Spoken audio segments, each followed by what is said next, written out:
Hello there, this is a recap of session 32, my Castles and Crusades campaign. I had 4 players. For this session, we had Barry, Cosmo, Spraull, and the return of Rhonin, which was interesting. They started off from the last session. They'd returned to Iredale Stronghold and had successfully brought the prisoners they'd rescued from the Northern Watchtower, the dungeons of the Northern Watchtower, and returned them to Iredale Stronghold. Um, and they decided they're going to head right back out because they wanted to be on the trail of Bolg, the Bugbear War Chief. So they got back to the stronghold, didn't waste any time, re-equipped, and then headed right back out, much to Cosmo's dismay because he was tired of walking. And they'd been walking for about 6 days because their pace was slower because of the prisoners. So total round trip was about 6 days. So Cosmo was not pleased about this, which was great. The return trip, the only thing that really stood out on the return trip to the Watchtower was Brea discovered this clearing in the forest, and it was filled. It was like a slaughterhouse. Like all these stags had been slaughtered and not harvested. Like it was just a slaughter. And through some tracking, they discovered that it was likely done by the redcaps. Their heavy booted feet. Redcaps wear these heavy metal boots, and their tracks could be seen all over the place. So for whatever reason, these redcaps slaughtered about a half dozen different stags. They didn't waste a lot of time there. They did investigate it and found out what they could find out, and then they pushed on. The rest of the trip took about 3 days to get back to the Northern Watchtower, and random rolls. Their nights were uneventful. They waste no time getting into the Watchtower and then passing through it into the dungeon area, and then the secret door, which is no longer a secret to them. They enter the cavern system below the Eddendore Mountains. Cosmo leads the way on this. He has the stealth and through the optional advantage rules of Castles and Crusades, which are kind of like I refer to them as like mini feats. They're not super overpowered. I really like what they do, so we use them in our campaign. He has good underground vision. Not as good as Spraull, but good enough to be a really good scout for them. So that's what he does. The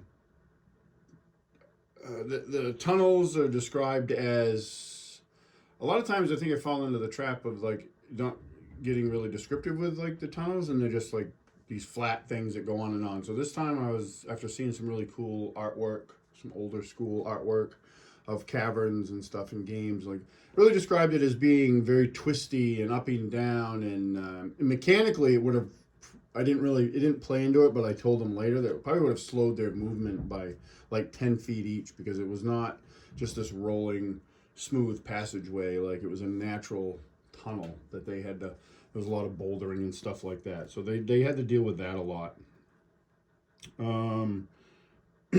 So one of the things they come across, the first thing of note that they come across is a small cavern with a fissure in the floor. And Cosmo is the first one there because he's the scout. And the thing he notes about the fissure is it's big enough for him to fit in. No one else would be able to fit into it.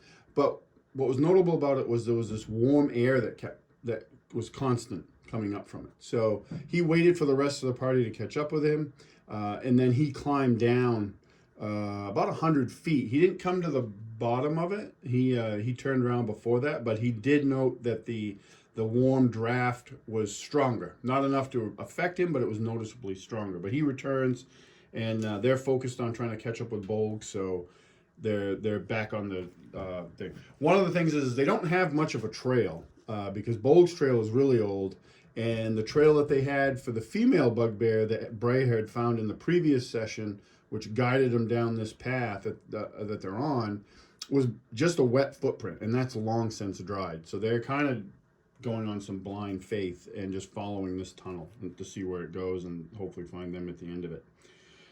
The beyond this cavern with the fissure, the tunnel continues, and it's the same kind of terrain, very difficult to navigate. And eventually, they lead into this other cavern, and it's basically I described it as a. It's not a real big cavern, but it has like a forest of stalagmites and stalactites in it, and they.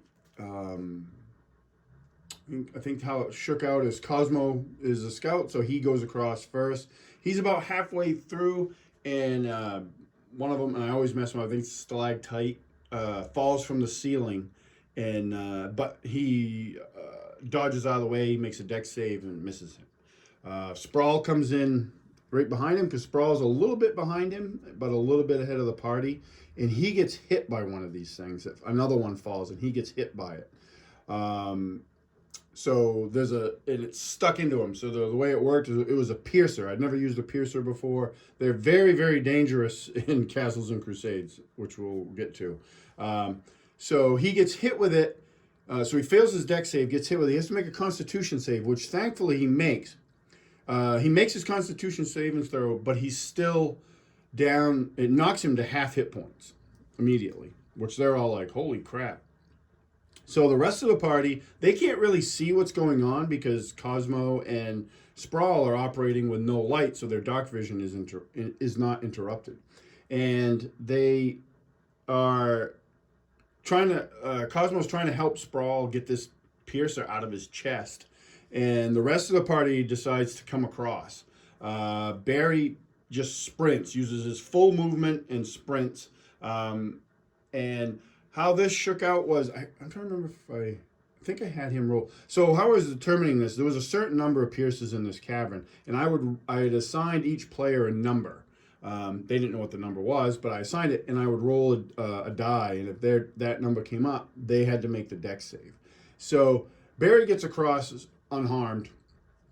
I think he did dodge one, and then, but Brea gets hit. She gets hit with one. She doesn't make her dex save. And then she fails her Constitution save that is required afterwards. And in the write-up for the Pierces in Castles Crusades, if you fail your Constitution save, it's death. Like, you die. That's how they have, because the Pierces don't really have an attack. That's their attack. They're more like a trap than anything else. So she drops, and Rhonin stops next to her. And Barry actually ends up, I think, coming back. No, I think they dragged her to her. They end up dragging her to her. Cosmo and Spraull are going around, and they eventually get the one out of Cosmo, out of Spraull, and the whole party gets to the other side of the cavern to safety. They, like the ones that miss, the piercers that miss, I describe them as like they have a little slow movement. They're like inching their way, trying to get back over to the wall so they can climb back up. But it takes forever because their movement's like 2 feet around. So they finish those off. Rhonin dodges one, grabs it, and just smashes it on a stalagmite and kills it. And they move on. There was only a handful of them in the room, in the cavern. They get over there. They make some attempts to bring Brea back, but none of them work. She's dead. This also really played out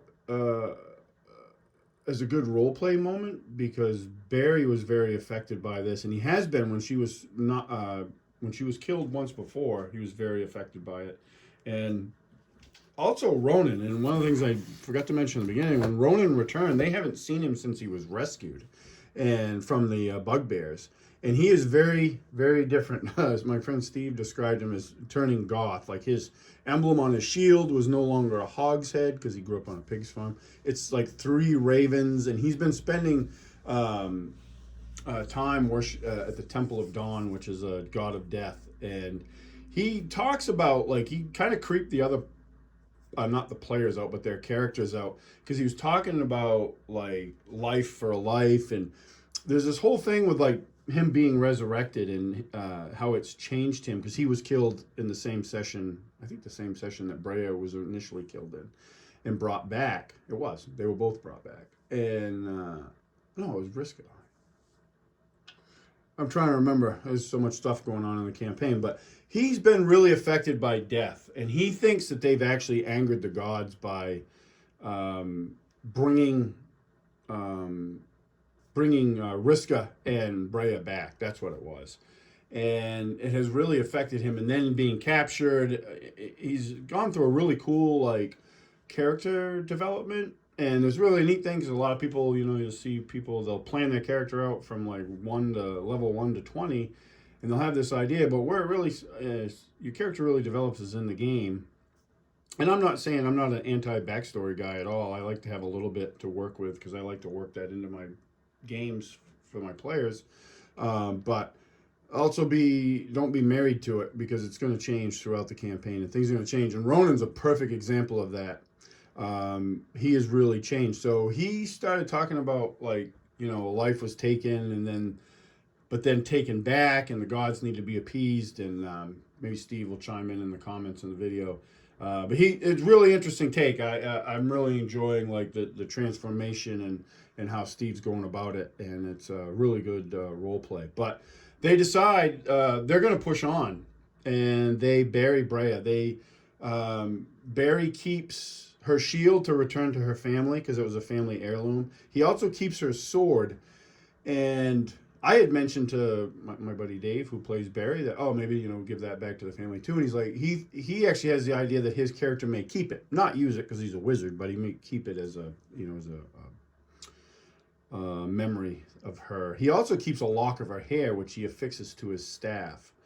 And Spraull actually took her breastplate.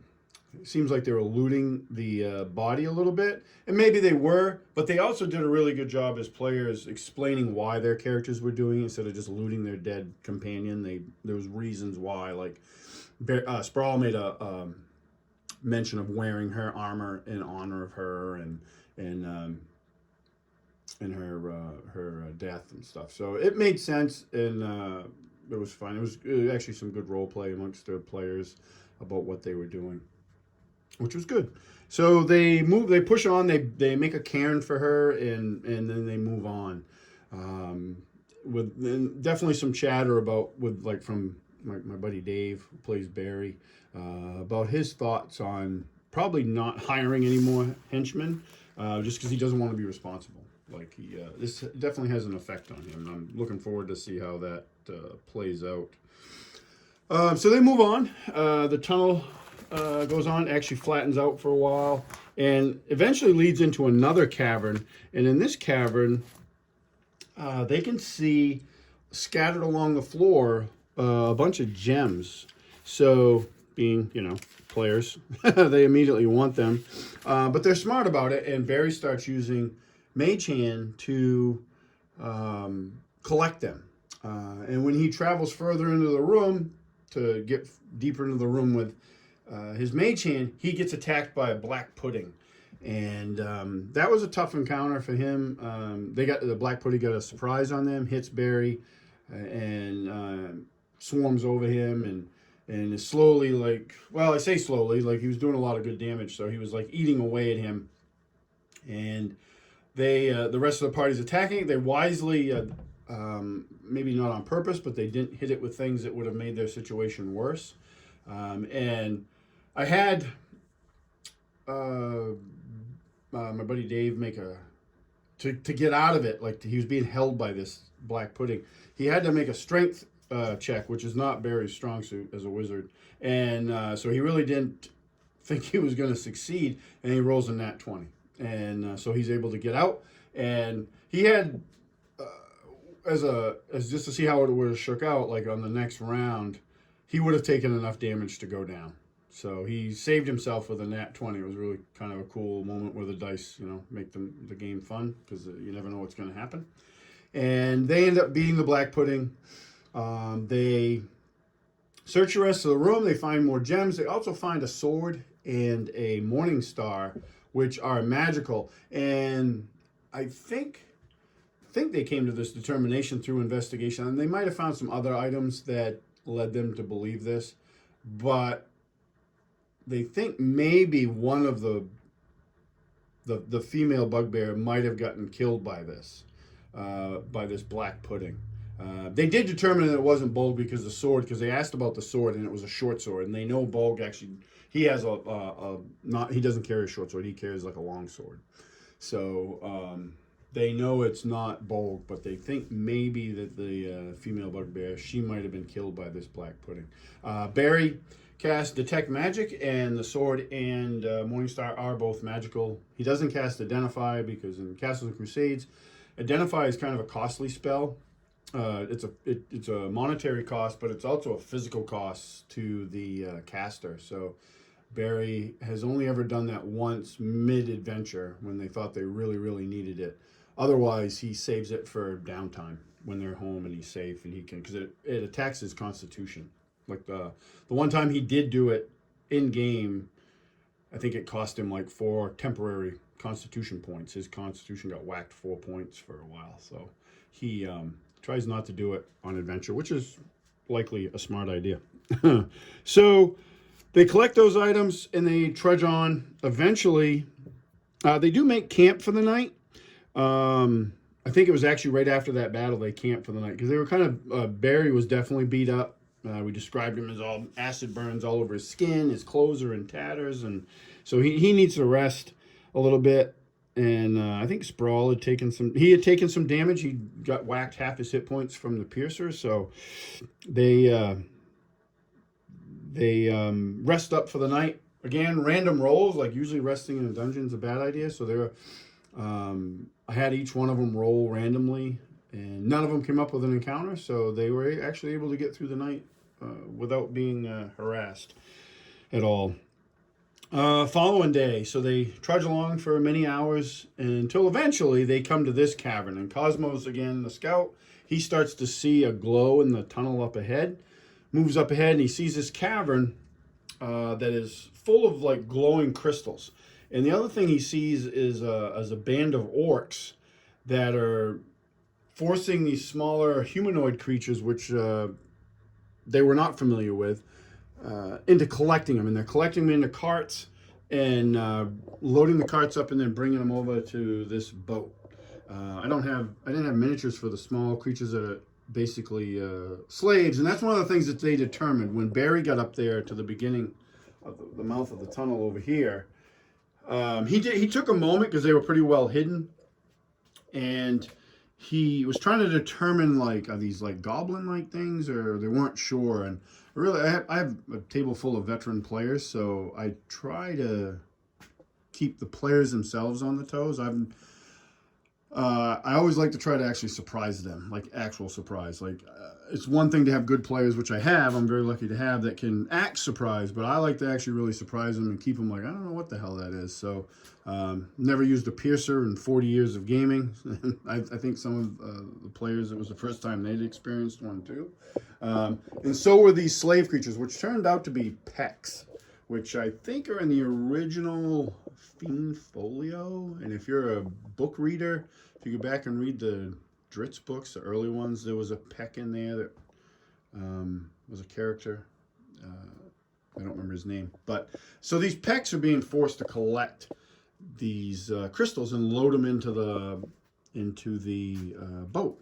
They're not gems per se, so they're not quite sure why they're collecting them, and they're like this. They're all multicolored and stuff. So they, after a little bit of debate, they end up launching an attack on the orcs. And the orcs are not hard to defeat. This wasn't really meant to be a hard encounter for them. So they kind of mop up the orcs. They make some really good shots, and even sometimes with the orcs having decent cover, they just really outclassed them and mowed them down, which was fine. One of the things that happened, and there was a bit of a debate, was Barry destroyed the boat. He hit it with a fireball. And Cosmo, because they were like, there's no other way out of this room. This isn't actually a door. I had forgotten to put the rock piece in, so I had to explain that to the players. But so this water here is this very slow-moving, barely moving water. So you can paddle up and down it without much difficulty. And Cosmo, not wanting to have to walk anywhere or swim or anything like that, was like trying to talk him into not destroying the boat, but Barry destroys the boat, hits it with a fireball, and destroys it. But they mop up the orcs relatively quickly, and they make contact with these pecks, which they have no idea what they are. They're very weird looking little humanoids with big heads, bulbous eyes that have like no pupils. And one of them and they when they gather, they get really close. Like they have no concept of personal space. They get really close and they just stare, which is kind of off-putting because of their eyes. One of them starts talking to, I think it was Spraull. It was Spraull, and he talks to him in like Dwarven, and which kind of shocked the party. And he starts talking about how they're slaves, and the orcs hold them. There's a bigger cavern further on. If you go down like this way, there's another cavern further on, like the big caves. And they start asking them about like who they are and stuff, and they basically tell them they're not from here, but they've lived here for a while. And then the orcs came and took them as slaves. Pecks are actually extraplanar beings. They're not from the prime material plane, but they sometimes live underground. They're good miners and stuff. So they were living in this crystal cavern system, and then the orcs came and enslaved them. So there was a little odd moment where another peck, this peck that talks to him, he tells them that his name is Zan, and they're not really like fighters. Like they don't like to fight. They're very like pacifists, but they will. So they convince them that like, well, if we wait long enough, they're probably going to send more orcs to figure out what happened to these orcs. And if they ambush them, maybe they can use their boat if Barry doesn't destroy it. So they set up an ambush for the orcs. One of the other pecks who didn't name himself, he starts talking to the players, and he starts asking them like the characters, and starts asking them like these really odd questions. He's holding up like 2 different colored crystals, and he like asks them like if they could eat this stuff, and they were kind of like, what? And just asking these really odd questions. What was funny though is because they didn't know what the crystals did, so a couple of characters like Barry and I think maybe Spraull, like kind of on the side, they're like taking like licks on the crystal to like one. I think it was Spraull licked the crystal. Barry bit it like to see if it was just, and it didn't, other than being a little damp because of the moisture in the room. Is one of the things I described as the tunnel became damp, is the water hangs in this room a little bit. Yeah, it's just kind of weird and funny that they did that. So by this time we were our session, we were running out of time. It was getting late. So what I did was narratively, we just did like an ambush. No big deal. Another boat full of orcs show up, but they're set up. The pecks had set up on a ridge, a little ledge above this entrance with rocks and stuff, and the party was all set up, and they quickly ambushed these orcs and gain a boat. So the plan is, this is where we kind of divert from where how the campaign's been run thus far. Typically my sessions are self-contained. They're connected, but they're self-contained because of scheduling. This West Marches style adventure campaign has worked the best. So they begin and end in like a safe spot. Well, it didn't really happen. They could have narratively just said they returned to Iredale Stronghold, but they didn't want to. Cosmo was like, I'm not walking all the way back there. And pretty much that was the sentiment carried by everybody. So we ran into a bit of a technical scheduling issue because we have a game session coming up on March 9th. And there was no chance for us to finish this out between now and then. So the beauty of the West Marches campaign is you can have multiple characters. So that's what's going to happen, is they're going to play the March 9th session with their alternate characters. My friend Matt, who plays Spraull, he has Pautry, who's already been in some sessions. My buddy Chris, who plays Cosmo, he's making a new character. We've been working on that on the side, which is cool because it kind of helps develop the setting more because of the character he's making. My buddy Steve, who plays Rhonin, he also plays Tilf, or Pounder, the half ogre, so he can run that character. Dave, who runs Barry, he has a gnome illusionist rogue that he has run before for a few sessions, then he switched back to Barry. He's updating him because they're making them comparative levels, so they're going to be like 4th, 5th level, that area. So he's going to run 2 clan, his gnome rogue illusionist. So that's the nice thing about this campaign. But this was like we did have to break from how we've been running it, which is fine. It worked out. It just took a moment of using the old brain to figure out how we were going to do that. So, and then we're going to run the follow-up to this session at the end of March, I think on the maybe on the 23rd. So we'll have at least 2 sessions of Castles and Crusades next month. The 9th session is good.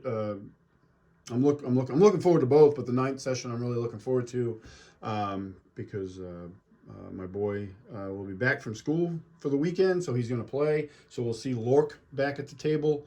And I'm been working on that adventure. They're going to follow up on some Fae stuff. So the stuff that's been going on with the Red Caps, and you have Otan, the Keepine they've met in several sessions, and there's been a little Fae influence in this campaign. So they're going to follow up on that, and that I'm really looking forward to. So yeah, that's the session 32 of my Castles and Crusades campaign. It was a good time. If you have any questions, most of the terrain, almost all of it is Dwarven Forge, pretty much all of it. The LED lights are from, I got off Etsy, and they're from, I had the box right here. There's a guy on Etsy that does really cool LED stuff. Let me get his name real quick. It's McKee's Micromancy and Morology on Etsy. All those LED gems you see, he did those, and they're pretty neat. Let's see if I can get one on video without messing it up. You buy just the light, but then he also makes these really cool bases, and I bought them and they were actually already painted, so I didn't have to do that, which was great because I have tons of other stuff I need to paint. So they just sit in there and they glow, and they have multiple colors, and I don't know, he may even have some that have like fading effects and stuff. He has some really cool stuff. He makes a bunch of stuff, and I have other stuff that he made that I hope to use in games real soon. But those are great if you're looking for something like that. But yeah, so until the next one, thanks for watching.